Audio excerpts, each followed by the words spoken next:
पंजाबी में एक बहुत ही अच्छी कहावत किसी ने कही है कि किसे पसे छड्डदा ना संसार जी। जी हाँ, मैं नीरज चुग आज मैं इसी टॉपिक पे आपको एक कहानी कहने जा रही हूँ कि चाहे हम कुछ भी करें, लोगों ने तो ताने मारने ही हैं, कमेंट करने ही हैं। चाहे वो हम अपने लिए अच्छा करें, दूसरों को वो अच्छा लगता है या नहीं, वो उनके ऊपर डिपेंड करता है। तो इसी के ऊपर आज मैं एक कहानी आपको सुनाने जा रही हूँ कि एक बार एक गधा होता है और उसके साथ दो हस्बैंड और वाइफ उसके साथ साथ चल रहे होते हैं।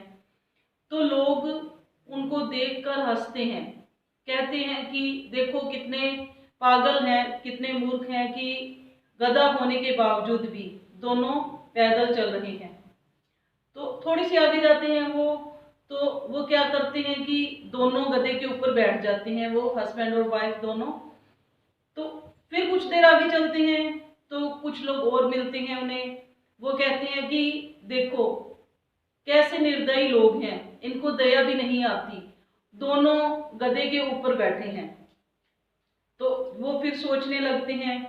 तो वो क्या करते हैं कि वो हस्बैंड खुद उतर जाता है और अपनी वाइफ को गधे के ऊपर बिठाकर चलने लगता है।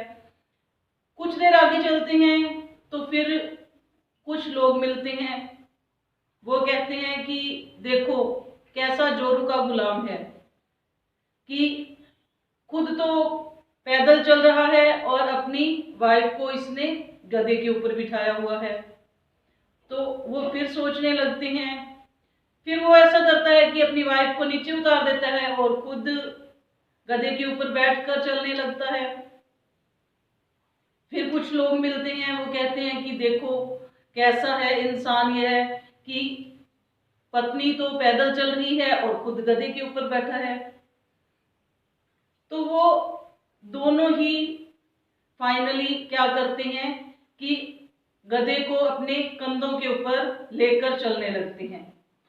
कुछ देर आगे चलते हैं, फिर लोग हंसते हैं कि देखो कैसे मूर्ख लोग हैं, गधे को कंधे के ऊपर लेकर चल रहे हैं। तो कहने का मतलब है कि लोग किसी तरीके से भी नहीं छोड़ते। जब वो गधे के साथ साथ पैदल चल रहे थे तब भी लोगों ने कमेंट किया, जब दोनों गधे के ऊपर बैठे तब भी लोगों ने कमेंट किया, जब वो खुद गधे के ऊपर बैठा तब भी लोगों ने कमेंट किया, जब उसने अपनी पत्नी को गधे पर बिठाया तब भी लोगों ने कमेंट किया, और जब गधे को अपने कंधों के ऊपर बिठाया तब भी लोगों ने कमेंट किया। तो कहने का मतलब है कि जो आपको अच्छा लगे वही करना चाहिए, लोगों के कमेंट्स की केयर नहीं करनी चाहिए। हमने अपने लिए जीना है, न कि लोगों के लिए।